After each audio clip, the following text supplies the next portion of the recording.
ole tuntruma chuan subscriber chung le khuate imit atlei lo hi ka hlawa content te mu nom chhodon kumin sang ni somni paruk chu kati to kha he video hi keima lak ngei ania branch le section veng ming karon thup sak anga kanjai tui viawa amaro chu fian mangklat maya marcharon na mang le don in kina hai pui takani kan la mu ngai lo thilani karinga hai votlau tlau umaya hai karon zoom na hi mo amaro chu zai hi atla travel rang viu thowa avadu pa hi akhongai tla khongko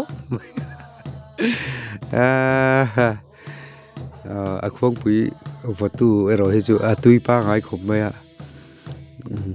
kapu hai ain thiam thei lowing ka ria hai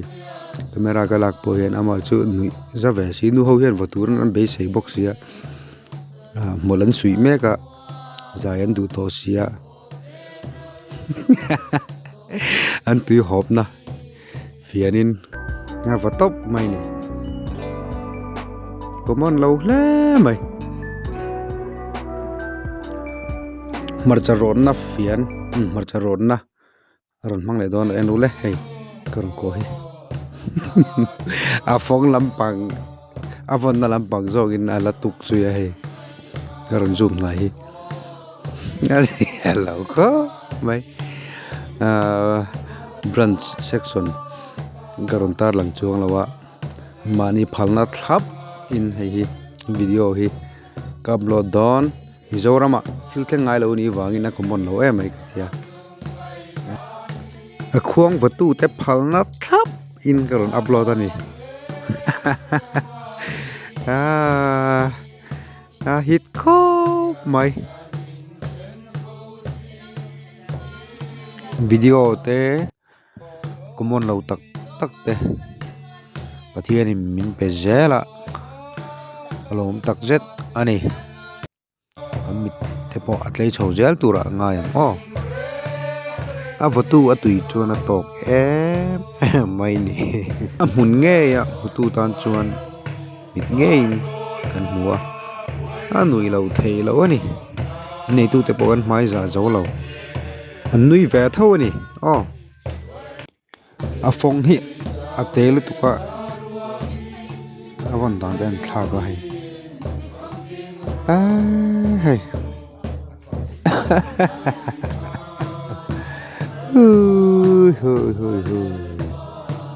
Văn tra em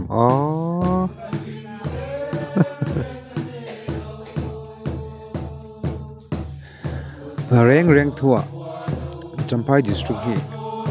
special na deuh hi kan nei sima kong kima hian kan ti theng a district dang ngan thian tha ten milo ngai mo sak lo taula Mizoram thil theng zen lo ani sima Khuang Vuakna sui zawa marcharon bencha dai karon ko hi Khuang Vuakna spare ani fian nen hena man thlang ani hai anh lâu thề lâu anh nè văn trẻ em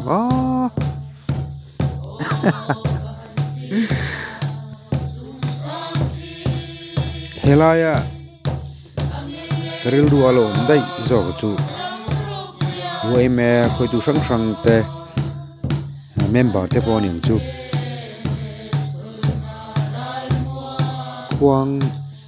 Vuakna hi omlo ta sela min tir ta sela vatur hen kan huai sen na hian atlinang em tigar lu om dai maya gapu hi achonam tak zet ani atlom nga ya bipuin zai kan du to wangin atla chop mangtang kai na vomai ni ama chu anu ja thak ve a common lo em ani